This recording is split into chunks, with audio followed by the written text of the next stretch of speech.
Друзья, приветствую! Мы в Катовицах, в принципе мы здесь живем, и сегодня у нас воскресенье, и хотелось бы рассказать, как можно провести досуг в жаркие летние выходной.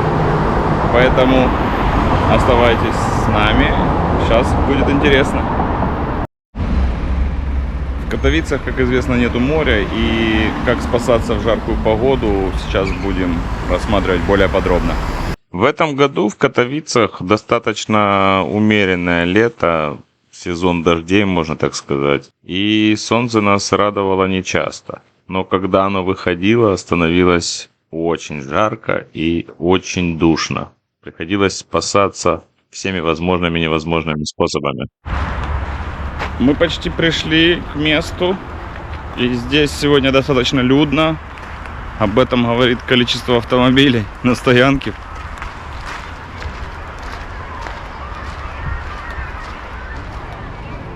Мы уже пришли к месту назначения. Данная локация называется Бугла. Находится это в Катовицах, на западной части города, если так можно сказать, недалеко от трассы Краков-Вроцлав. Ссылку оставлю в описании. По поводу этого места. Смотрите, сейчас уже больше 3 часов дня, и количество очередь на вход.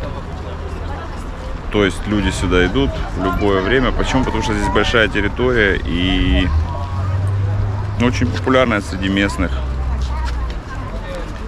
И еще хотелось бы добавить по ценам. Стоит входной билет на одного человека 20 евро. 20 злотых.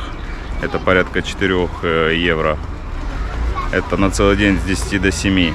А если вы приходите после 15:00, то в 2 раза дешевле.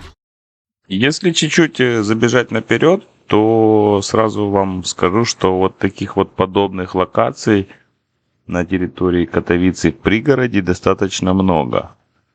Поляки реально любят плюхкаться.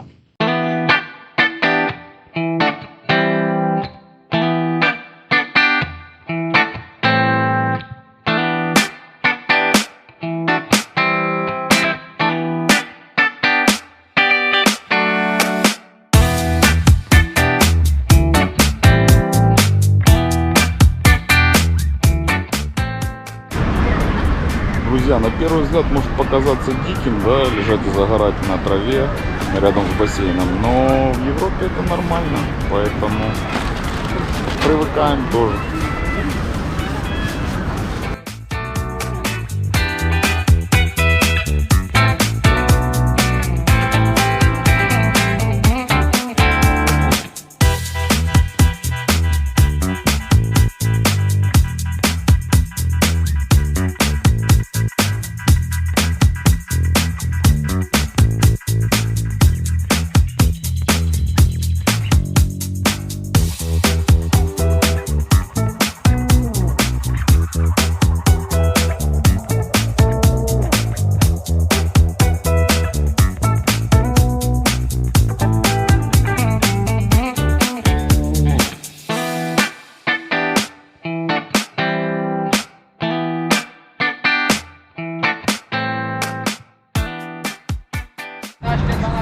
Помимо бассейнов и всяких детских бассейнов и горок, здесь есть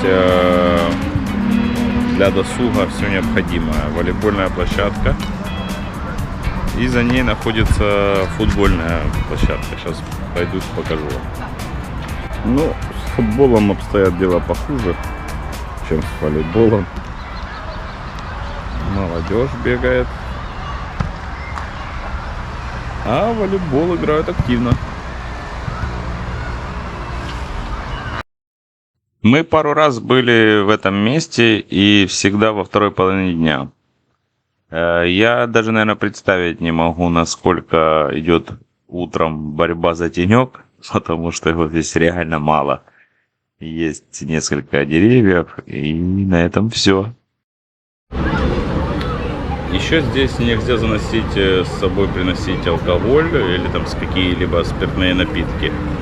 Карается очень высоким штрафом. Больше не пускают сюда. Мы очень внимательно все прочитали, ознакомились и сделали выводы. Что касается еды, то на территории представлен достаточно большой фудкорт. Ну, мы здесь лично ничего не пробовали, но я думаю, голодными вы здесь не останетесь. Есть как для взрослых, так и для деток попкорн, сладкая вата, мороженое и всякие другие причуды. Цены, согласно вывескам, как мы все видим, достаточно демократические.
В среднем где-то за день посещаемость от 2 до 3 тысяч человек. Это приблизительно, это достаточно большой показатель.